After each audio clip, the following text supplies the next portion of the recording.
E o último diálogo narrado no livro de João é sobre a família de Lázaro. Lázaro, Maria e Marta.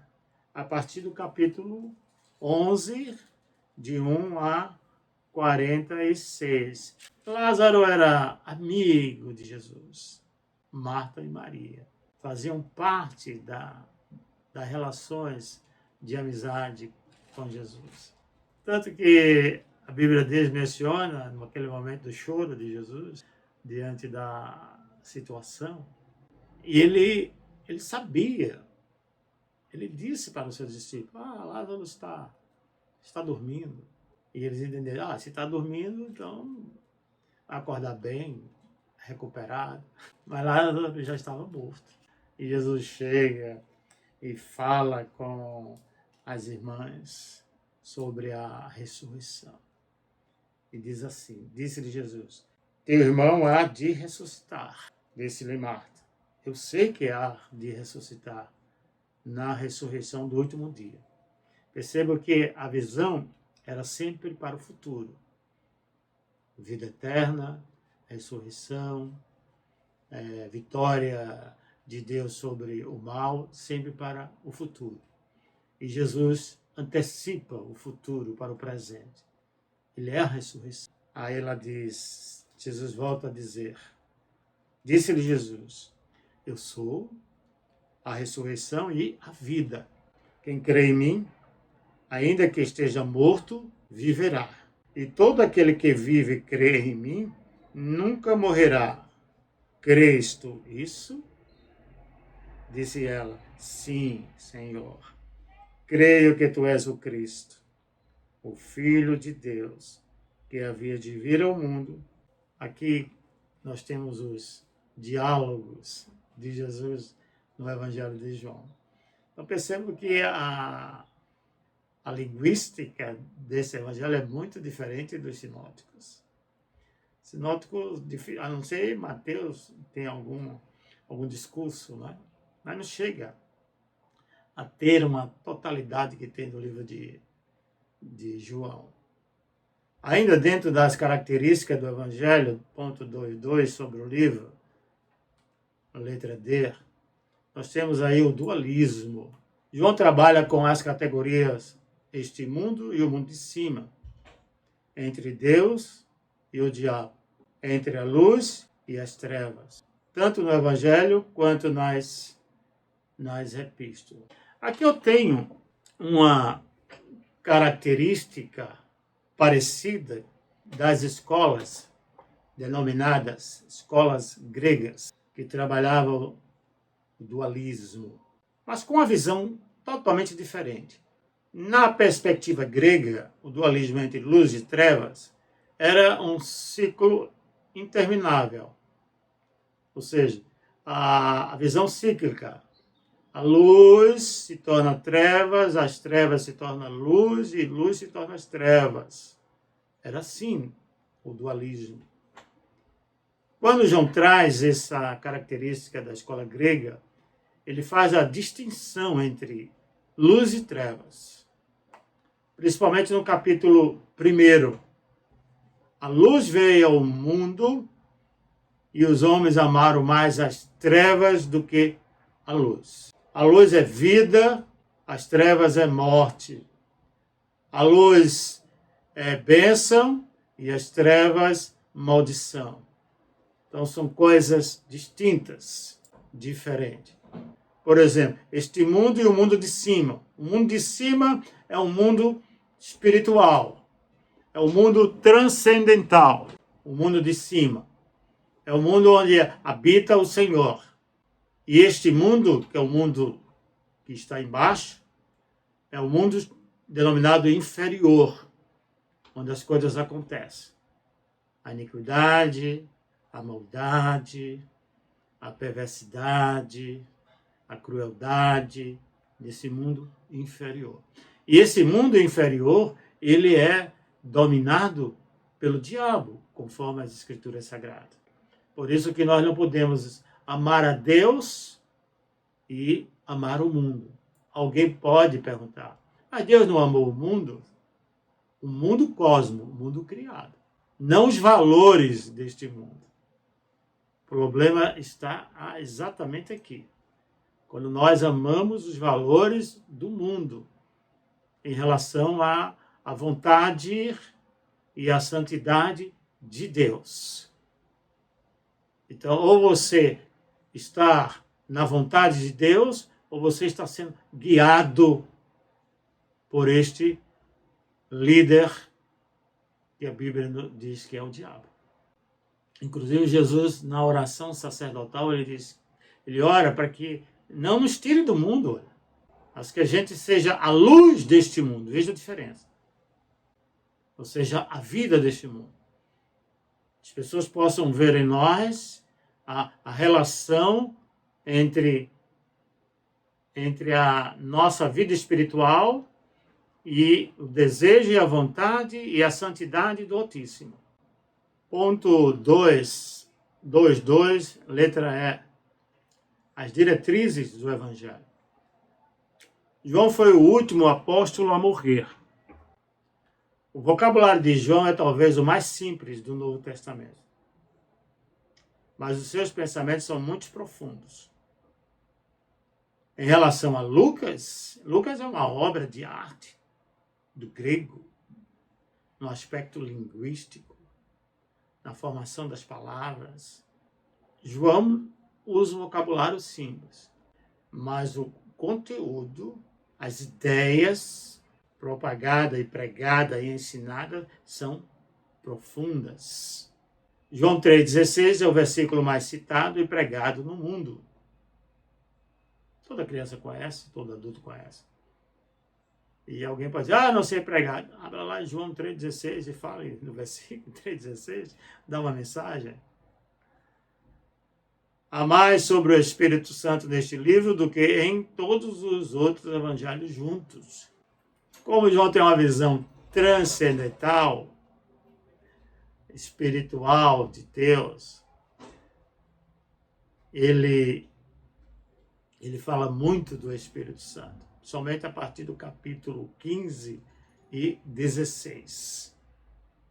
Ele vai falar sobre a vinda do Espírito Santo, o propósito do Espírito Santo, que é glorificar o Filho. Também, dentro das atribuições do Espírito Santo, fazer com que haja lembrança dos ensinamentos de Jesus. O Espírito Santo é aquele que vai estar conosco durante 24 horas, como um advogado, um consolador, em relação. Juntando os três sinóticos, João fala muito mais do Espírito Santo do que Mateus, Marcos e Lucas. A segunda parte, nós vamos trabalhar o número 7 no Evangelho. O número 7 tem grande significado na Bíblia. Em João, 7 é o número-chave para significar alguns pontos notáveis. 7 sinais, 7 testemunhos, 7 confissões. Essa divisão fornece a possibilidade de um entendimento lógico do Evangelho.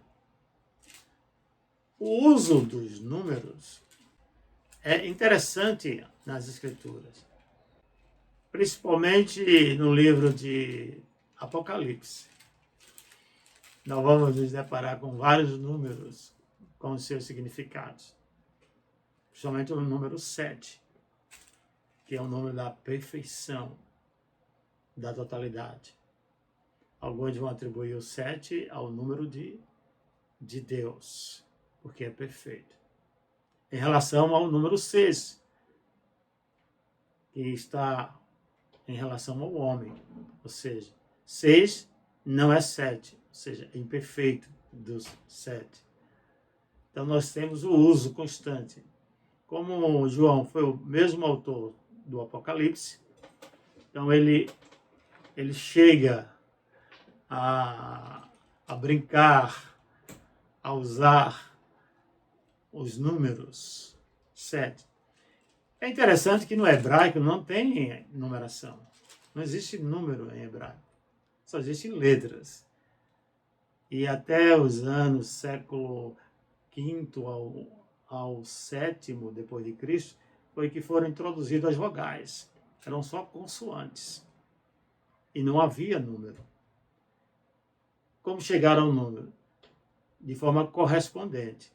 Cada letra significa um número. Por exemplo, a letra A significa 1. E assim sucessivamente. Então, foram atribuídos números, porque no hebraico não havia essa questão de número. 7 sinais de Cristo, 7 testemunhos sobre Cristo e 7 reivindicações de Cristo. Primeiro, nós temos aí 7 sinais de Cristo. São 7 sinais ou 7 milagres, dos quais estão registrados só em João.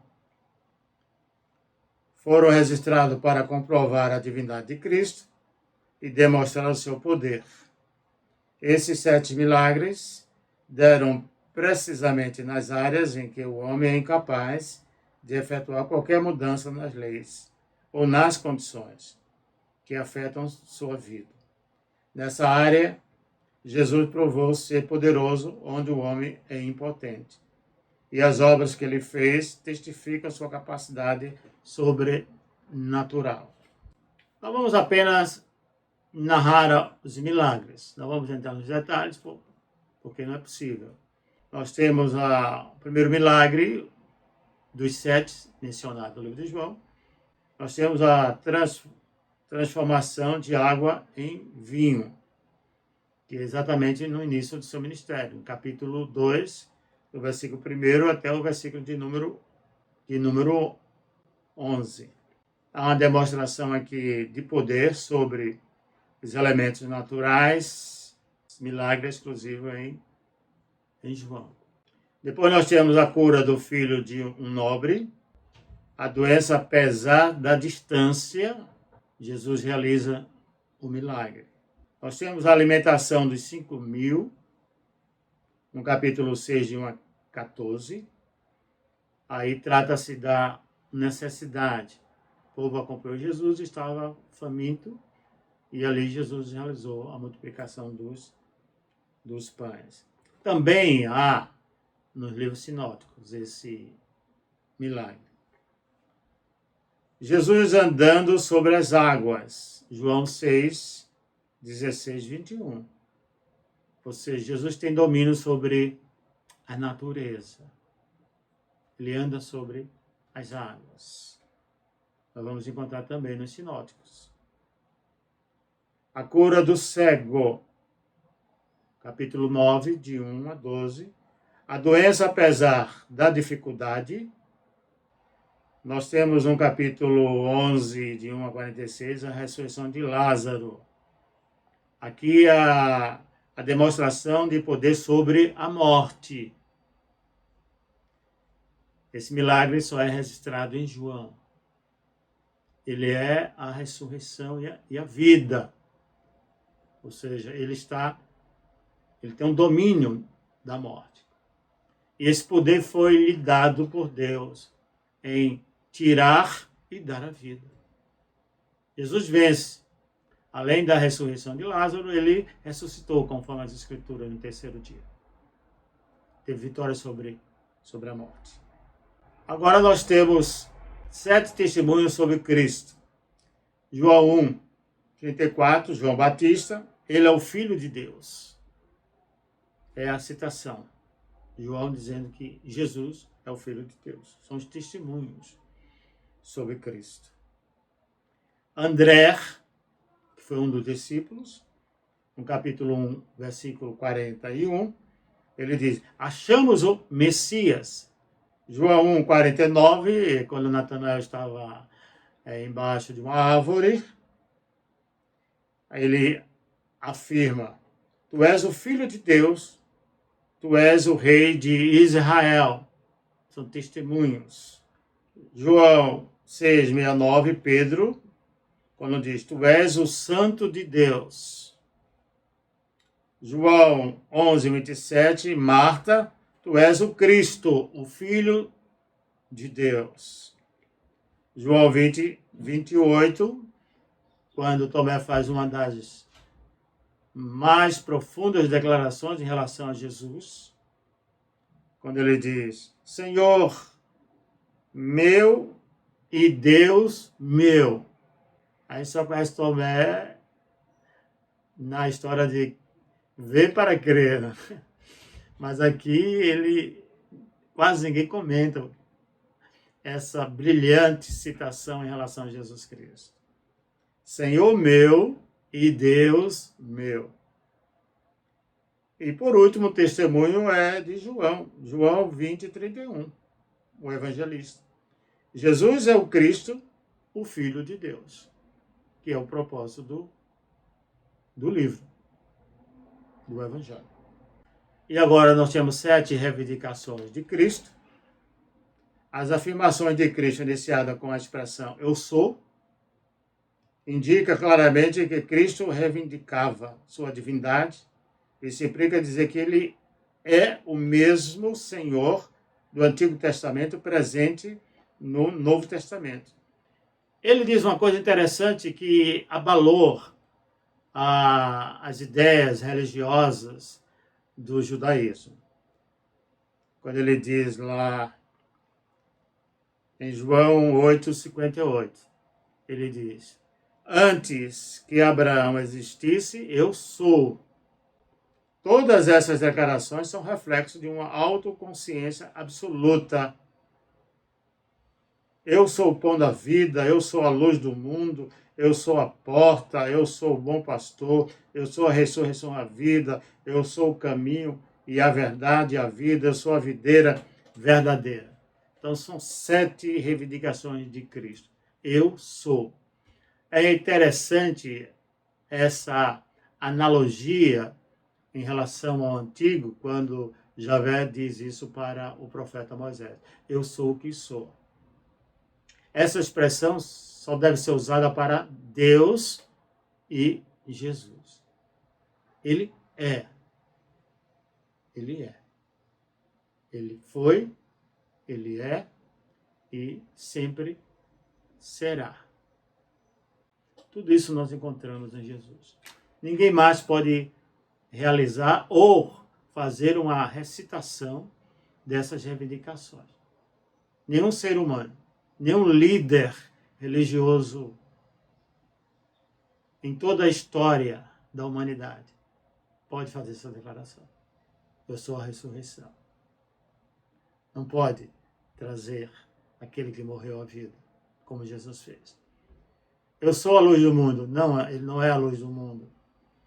Ele pode ser um orientador para os seus seguidores, mas a luz do mundo, não. Então, só em Cristo. No Novo Testamento e no Antigo Testamento, em relação a Deus, que nós o chamamos de Javé, que é o nome próprio de Deus. O Evangelho na defesa da fé. O Evangelho de João é conhecido como um Evangelho da fé. Segundo o professor Carlos Oswaldo, também poderia ser chamado de o Evangelho do conflito entre a fé e a incredulidade. Porque desde o princípio até os eventos finais do livro, a apresentação do Messias provoca confiança e incredulidade com os resultados naturais de bênção e condenação. Por que é um evangelho da fé? É interessante que essa palavra fé, no sinótico, pistis, é diferente do uso do evangelho de João. João não usa pistis, ou pistio, mas João usa uma palavra crer. A fé está dentro do crer. Ele usa essa palavra 99 vezes no Evangelho. Inclusive, para a visão de João, pecado é não crer na palavra de Deus. Pecado é não receber a palavra de Deus. Isto é o pecado para João. Então é preciso que você creia que Jesus é o Messias. É necessário que você creia que Jesus é o Filho de Deus. Então, essa palavra é usada do início ao final do Evangelho de João. Crer naquilo que está escrito, naquilo que foi dito no Antigo, daquilo que foi dito pelos profetas, daquilo que foi dito pelo Cristo nos seus ensinamentos, em suas mensagens. Então, você precisa crer. Então, para entrar no reino de Deus, para ter vida eterna, é nascer de novo. É você crer que você precisa nascer de novo. Precisa desse novo ensinamento, desse vinho novo, que é Jesus.